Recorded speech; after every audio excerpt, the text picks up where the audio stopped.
we're going to break down Les Brown's "You Gotta Be Hungry" speech. We're going to decode the delivery. You'll see and hear the tips and mechanics that make this story so great.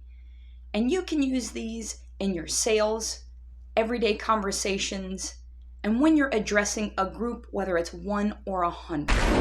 I told Mr. Washington I wanted to become a disc jockey. Someone asked me to tell this story. And he said, Les Brown, he said, if you want to do anything worthwhile in life, you've got to be hungry. And so I started working to develop myself. He said, I want you to practice every day being a disc jockey. I said, but I don't have any job now. He said, it doesn't matter. He said that it's better to be prepared for an opportunity and not have one than to have an opportunity and not be prepared. Okay, so right out of the gate, Les is letting you know that this is a story. So you in the audience know exactly where this is going. He's handing you a roadmap.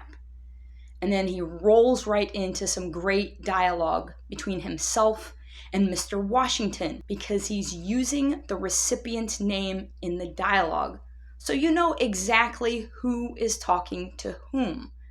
And this also pulls you into the story so that you feel as if you're standing right there while Les and Mr. Washington are talking. Every day I was working to develop myself. And that's what you must do.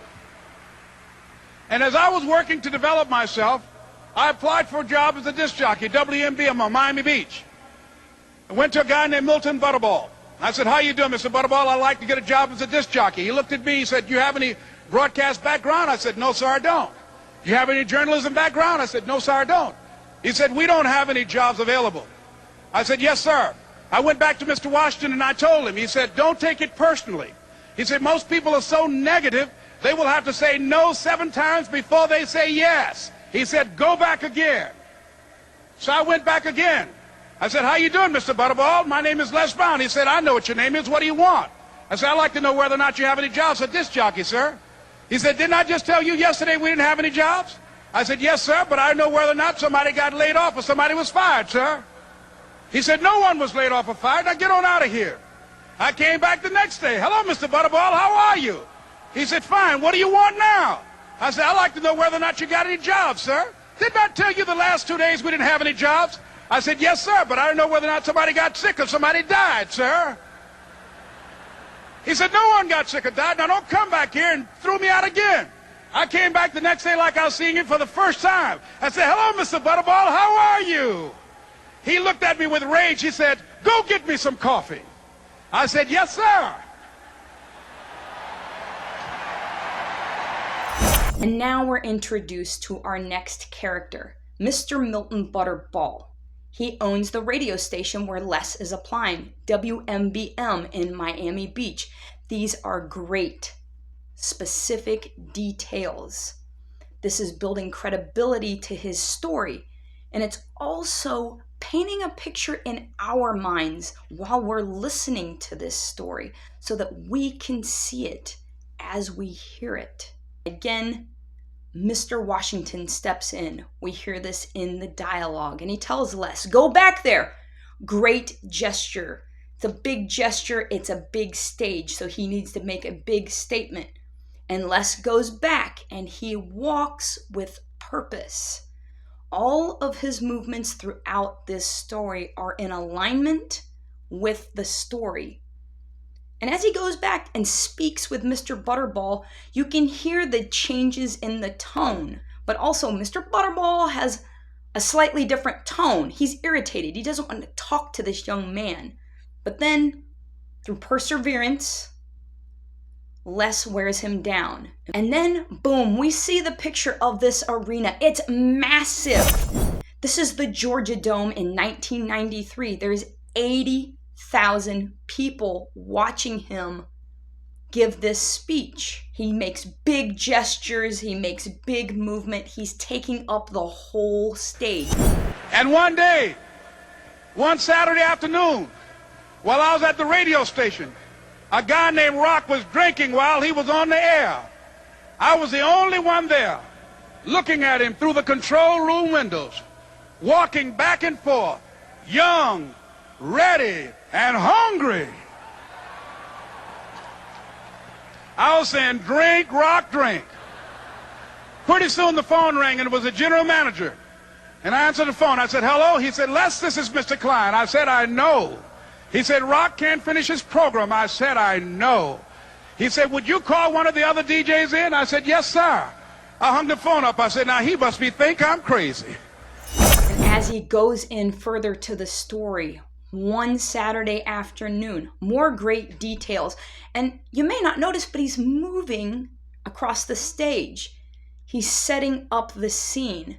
Before he tells you that he's walking back and forth in front of the control room doors, he's showing the movement. And that is a masterful move. Show the action before you name the action. And he's building the story up. And the crowd can feel it by the words he uses, by his movement, and by his tone. And then we hear about Rock, the drunkard DJ that's in the booth, tying one on when Les gets the phone call from Mr. Klein, our next character. And Les uses a great gesture because this is the way a phone would have looked in your hand back in those days. Every movement has a purpose. It's punctuating the story as he goes along. Waited for about 20 minutes. And I called him back. I said, Mr. Klein, I can't find nobody. He said, young boy, do you know how to work the controls? I said, yes, sir. He said, go in there and don't say nothing here. I said, yes, sir. I couldn't wait to get behind those controls. I put on an old Stevie Wonder record called Fingertips.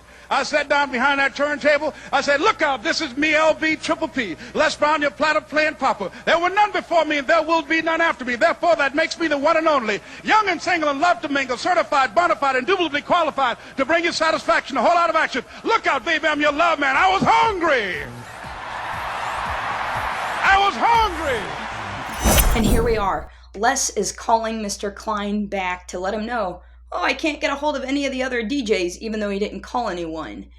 Great gesture, and boom, he pops that smile and nods and shuts up.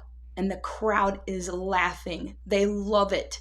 They're feeding right into it. This is a great story. We know that it's ratcheting up to the culmination. And Les gets into the control room, and those shoulders start popping. He's taken up a lot of space. He's making good movement, and he goes into that rhythmic speaking. He goes into his rap, and you can hear the rhythm as it's kind of musical as he says it. And then bam, he delivers that key phrase, you gotta be hungry. Great tonality.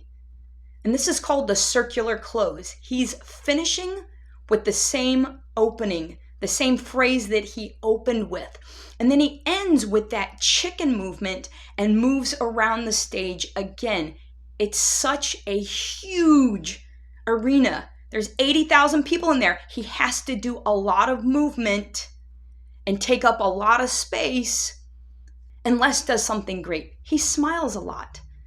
He's very humorous. And when he smiles, you smile. And here's the techniques and mechanics that Les used throughout this speech and story.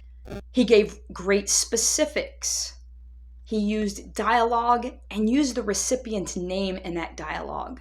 He knows when to pause. When you make a point or add humor or uncover the humor, shut up and let the audience digest it.